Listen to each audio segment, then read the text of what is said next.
Hi besties et bienvenue dans un nouvel épisode. Aujourd'hui, on va parler de la confiance en soi. Avoir confiance en soi, c'est pas quelque chose qui est évident et je pense que ça demande du travail et c'est pas inné non plus.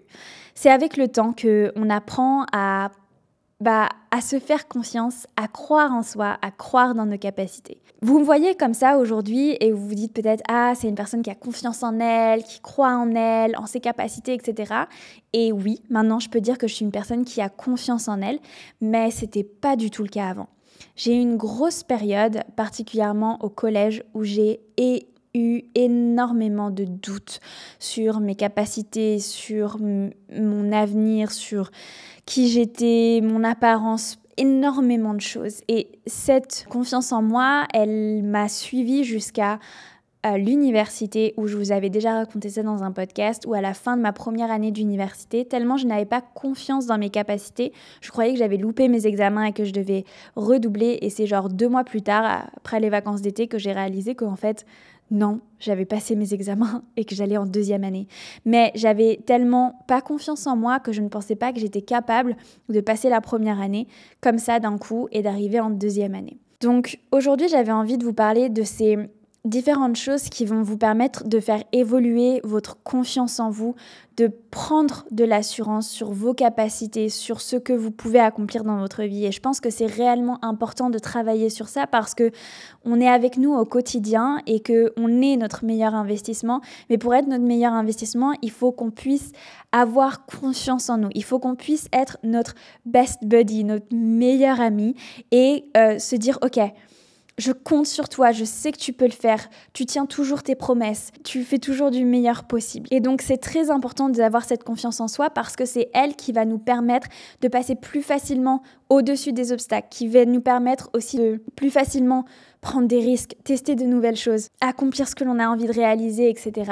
Même s'il y a de la peur. Parce que avoir confiance en soi, ça ne veut pas dire ne plus avoir peur, ça ne veut pas dire ne plus avoir de soucis, ça ne veut pas dire ne plus avoir de doutes, mais ça veut dire croire en soi et en ses capacités à donner le meilleur pour pouvoir accomplir et réaliser tout ce que l'on a envie de réaliser. Donc avant que je commence à vous donner mes différents petits tips, s'il vous plaît, si vous connaissez une personne dans votre entourage qui a besoin de travailler la confiance en elle, qui a besoin d'un coup de boost aussi en ce début ou fin d'année, ça dépend comment on le prend, pour réellement utiliser son plein potentiel, pour réellement évoluer dans sa vie, n'hésitez pas à lui partager cet épisode, je suis sûre que ça pourra l'aider et ça aide aussi, bien sûr, le podcast à être mieux référencé et à aider encore plus de personnes. La première chose que je voulais vous dire, c'est que ce sont les petites choses qui vont vous prouver que vous pouvez vous faire confiance.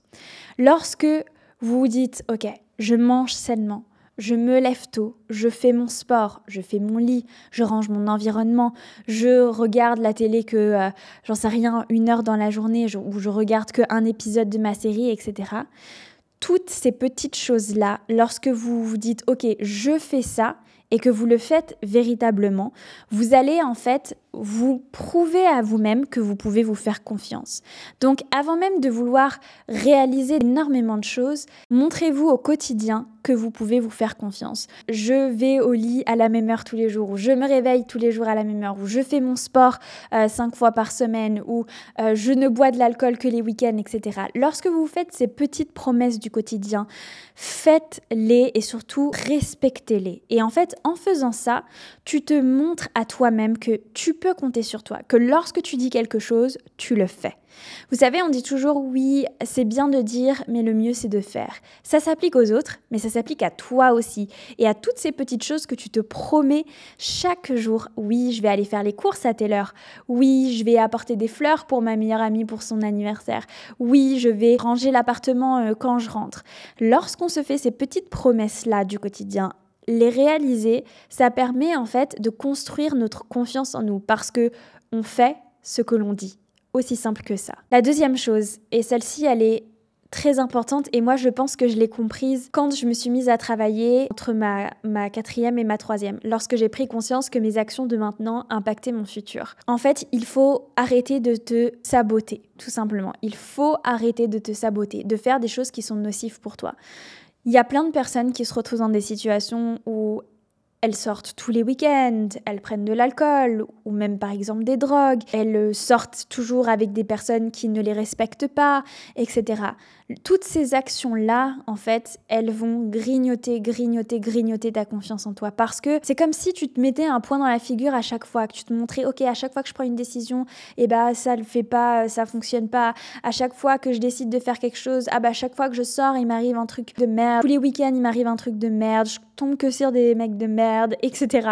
En fait, si tu fais que des décisions qui vont à l'encontre de ce que tu as envie de vivre, à l'encontre de ce que tu as envie de réaliser, de ce que tu as envie de ressentir. Tu as envie de vivre un amour épanoui. Ne va pas chercher le mec qui chope en boîte. Bien sûr que c'est pas lui qui va t'offrir un amour épanoui. Alors oui, peut-être que il peut y avoir des exceptions, mais je veux dire, le mec qui va choper tous les samedis soirs en boîte, c'est pas forcément le mec que tu vas rechercher.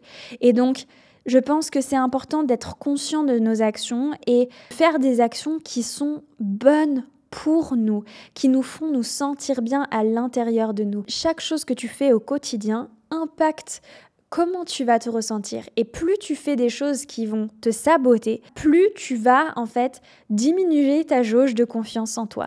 Que lorsque tu fais des choses qui vont te faire te sentir bien, et c'est tout à fait normal, par exemple tu vas aider une mamie à traverser la rue, tu vas lui faire les courses, tu vas offrir un cadeau à ta meilleure amie, tu vas récupérer un soir, ou tu vas sortir entre copines, ou organiser un repas avec toutes tes amies. Quand tu fais des choses qui sont bonnes pour toi, forcément, tu te sens bien. Et ça ne veut pas dire avoir une vie de nonne, mais ça veut dire faire des choses, des activités, des actions qui, au quotidien, sont bonnes pour toi. Et lorsque tu fais, en fait, une répétition d'actions qui sont bonnes pour toi au quotidien, tu vas construire aussi cette confiance en toi. Tu vas te dire, je suis une bonne personne parce que j'ai aidé cette mamie. Je suis une bonne personne parce que j'ai réuni mes amis et je leur ai offert à manger.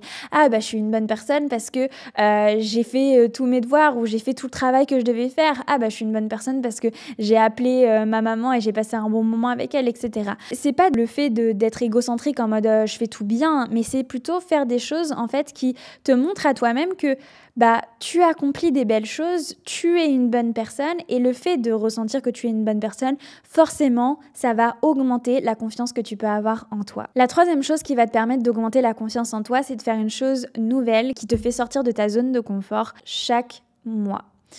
C'est pas obligé d'être toujours un truc de ouf, ok ? On n'est pas obligé de créer un business toutes les semaines. Mais par contre, ce qui est important, c'est de faire des petites choses de temps en temps, au moins une fois par mois, rencontrer une nouvelle personne, tester un nouveau cours, tester un nouveau plat, etc. En fait, des petites actions où tu vas te pousser un peu, où c'est un peu inconfortable, mais où à la fin, en fait, tu vas te dire « Waouh, j'en suis capable ».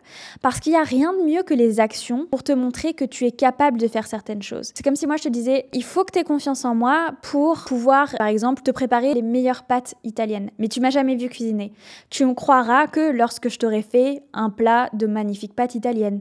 Et c'est exactement la même chose ici. En fait, lorsque tu vas passer à l'action et lorsque tu vas te voir réaliser et réussir ces actions, mais en fait, tu vas te montrer à toi-même et te prouver à toi-même que tu peux te faire confiance et que tu en es capable. Donc, sortir de sa zone de confort, parce que forcément, les choses que tu sais déjà faire, tu sais que tu sais les faire. Mais les choses que tu n'as jamais expérimentées, tu ne sais pas si tu peux les faire. Et c'est là où tu vas avoir des doutes qui vont rentrer en toi. Et c'est là où tu vas commencer à te questionner et ta confiance en toi, elle va plus être au top. Donc, ce qu'il faut, c'est te dire, c'est pas grave. J'ai peur, je vais peut-être rater ou je vais peut-être pas assurer, mais c'est pas grave, je vais tester quand même. Et si je rate, je m'en fiche, mais si je réussis, c'est une nouvelle chose que je saurais faire et je serai fière de moi. Et en fait, vraiment, faire ces petites actions au quotidien, faire ces petites actions régulièrement qui te font sortir de ta zone de confort, ça te montre encore et encore, ça te fait des preuves, comme des petits checks que tu pourrais valider à chaque fois. Ça te montre que ok, je suis capable de faire ça. Ok, je me suis mis ce challenge, je suis capable de faire ça. Et donc, c'est te prouver à toi-même dans la répétition que tu es capable de faire toute une variété de choses différentes et que tu peux te faire confiance et que tu n'as pas à avoir de doute et que même si tu as la peur qui est en toi, c'est pas grave, tu testes quand même parce que tu as les capacités au fond de toi et parce que tu sais que tu peux te faire confiance car tu donnes toujours le meilleur. Ensuite, une autre chose qui m'a énormément aidée afin d'être beaucoup plus confiante, d'avoir beaucoup plus confiance en moi, c'est d'accepter de ne pas tout savoir. Et je sais que celui-ci, il n'est pas évident parce que parfois, il y a des personnes qui se moquent. Il y a des personnes qui vont porter un jugement et qui vont dire « Quoi, tu sais pas ça? Je déteste ça. » Et ça m'arrivait super souvent quand j'étais au lycée ou même après en mode « Tu connais pas tel truc, tu connais pas telle série, tu connais pas tel philosophe, livre, écrivain. » Et il y a des gens qui vont énormément juger là-dessus. Et eux, on peut les laisser loin dans leur truc.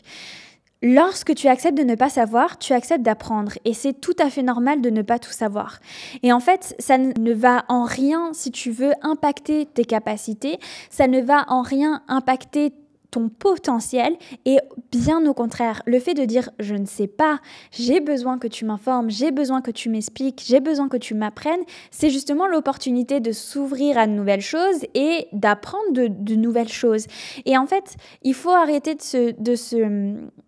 de se saboter, d'avoir un discours négatif envers soi en se disant « oui, mais je ne sais pas faire, mais je ne sais pas comment ça marche, etc. Je manque d'informations », c'est tout à fait normal. Il faut que tu acceptes de ne pas tout savoir et ne pas savoir certaines choses ne diminue pas ta valeur. Ça ne diminue pas la personne que tu es. C'est juste que tu n'as pas ces connaissances-là. Mais en fait, ce qui est chouette avec les connaissances, c'est qu'on peut les acquérir. On peut tout apprendre. Bien sûr, ça prend plus ou moins de temps, mais tu peux apprendre tout ce que tu veux dans la vie. Donc, au lieu de te dire « oui, je n'ai pas confiance en moi parce que je ne connais pas tel et tel investissement, tel et tel livre, tel et tel écrivain, etc. » Tu vas juste te dire « ok, bon, j'en sais rien, Tony Robbins, dont je parle souvent. Ok, Tony Robbins, je sais pas qui c'est. Je vais aller regarder sur Google qui c'est. Qu'est-ce qu'il fait? Qu'est-ce que c'est ses vidéos, etc. Qu'est-ce que cet homme peut m'apporter? Ça peut t'intéresser, ça peut ne pas t'intéresser, peu importe. Mais en fait, les connaissances, ça s'apprend et ça se développe. Donc, à partir du moment où, je pense, tu acceptes de ne pas savoir certaines choses, ça enlève énormément de doutes, ça enlève énormément d'angoisse, à toujours tout savoir, à toujours tout maîtriser. C'est normal d'avoir des peurs, de ne pas tout maîtriser, de ne pas tout savoir. Et tout simplement, en fait, il faut juste savoir dire « Est-ce que tu peux m'expliquer? Est-ce que tu peux m'apprendre? Est-ce que tu peux me dire comment on fait ?» Et une fois que tu sais ça, tout simplement, tu vas pouvoir relâcher cette pression. Et ça ne veut pas dire que tu peux pas te faire confiance si tu sais pas certaines choses. C'est juste que tu dois apprendre. Et ça, c'est un chemin sur lequel tout le monde passe et c'est tout à fait normal. Donc, ne doute pas de toi. Tu as le droit d'avoir certaines peurs, tu as le droit d'avoir certaines émotions, tu as le droit de ne pas connaître certaines choses. Et la confiance va se construire au fur et à mesure du temps. Tu vas te prouver que tu sais faire certaines choses. Tu vas te prouver que tu es capable d'apprendre, d'évoluer. Et en fait, il faut surtout que tu aies confiance dans ta capacité de donner le meilleur de toi-même et dans ta capacité à évoluer et à t'adapter. Et c'est ça qui est le plus important. Tu ne sauras jamais tout. Tu te retrouveras parfois dans des situations délicates. Tu vas rencontrer parfois certains obstacles, mais le principal, c'est toujours donner le meilleur de toi-même et de ne pas diminuer ta valeur parce que tu ne réussis pas quelque chose, parce que tu rencontres un obstacle, parce que tu as eu certains moments difficiles. Ça n'a pas d'impact sur ta valeur. Donc voilà, en tout cas, c'est tout pour moi pour aujourd'hui. N'hésite pas à mettre un petit 5 étoiles sur l'application de podcast que tu utilises si tu as apprécié cet épisode. Et nous, on se dit à lundi prochain pour un nouvel épisode. Ciao, ciao!